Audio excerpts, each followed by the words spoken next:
अब तक हमने लेग्स ट्रेनिंग में बॉडी वेट स्क्वाट्स और लंजेस करना सीखा है, और आज हम अपने लेग्स के उस आखिरी हिस्से की बात करेंगे जिसकी ट्रेनिंग या तो आधे से ज़्यादा लोग करते नहीं हैं, और अगर करते हैं तो सफिशिएंटली नहीं करते। मैं बात कर रहा हूँ हमारी काफ मसल्स की। काफ मसल्स हमारी थाइस के मुकाबले बहुत छोटी होती हैं, लेकिन इसे ट्रेन करना उतना ही इम्पॉर्टेंट है जितना हमारी थाइस को। इंडिया में जितने लोग भी जिम जाते हैं उन लोगों में एक प्रॉब्लम सबसे कॉमन पाई जाती है, और वो है चिकन लेग्स।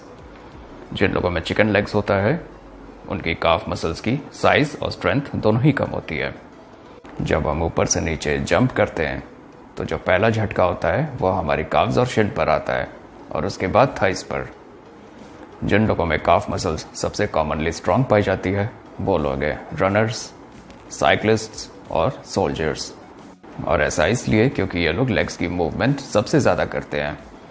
इस वजह से इनकी काफ्स की मसल डेफिनेशन और स्ट्रेंथ दोनों ही बहुत बढ़ जाती है, और ये लोग किसी भी तरीके का जर्क बहुत आसानी से सह लेते हैं। तो आइए देखते हैं हम अपने काफ्स को किन किन तरीकों से ट्रेन करके इन्हें मजबूत बना सकते हैं। पहली एक्सरसाइज है काफ रेजेस।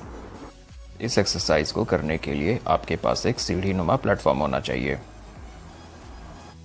अब एक स्टेप अपने पंजों से ऊपर चढ़ें और एड़ियों को बाहर निकाले रखें। अब स्लोली ऊपर जाएं और 4 सेकंड्स तक होल्ड करें। फिर स्लोली नीचे आएं और फिर से 4 सेकंड तक होल्ड करें। यह हुआ आपका रेप 1। अब इसी तरह आप 15 से 20 रेपिटेशंस के 3 सेट्स लगाएं। ये बेसिक काफ रेजेस थे जिसके आपने 3 सेट्स लगाए। अब इस बेसिक के साथ आपको 2 तरह के वेरिएशंस और लगाने हैं। पहले वेरिएशन में आप अपने पंजों को इस तरीके से बाहर निकाल के काफ रेजेस करेंगे। Number of repetitions and number of sets same रहेंगे। दूसरे वेरिएशन में आपको पंजों को इस तरह से पास रख के और एड़ियों को जरा सा फैला के काफ रेजेस करना है। यहाँ पर भी number of repetitions and number of sets same रहेंगे।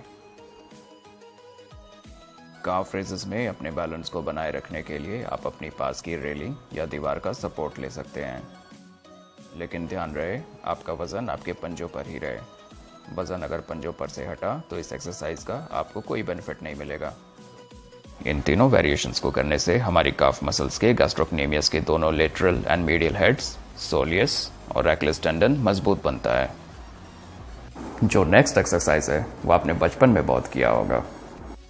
मैं बात कर रहा हूँ डबल लेग हॉप्स की। यह एक्सरसाइज रस्सी कूदते समय भी हो जाती है, और अगर आप रस्सी नहीं कूदते तो बिना रस्सी के भी आप डबल लेग हॉप्स आराम से कर सकते हैं।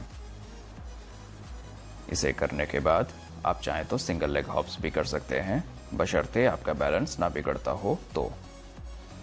इस एक्सरसाइज में आप 30 से 60 सेकंड तक हॉपिंग कर सकते हैं। बस इतना ध्यान रखना है कि आपकी एड़ियां ज़मीन से ना टच हों। अगर एड़ियां ज़मीन से टच हुई तो इसका कोई बेनिफिट आपको नहीं मिलेगा।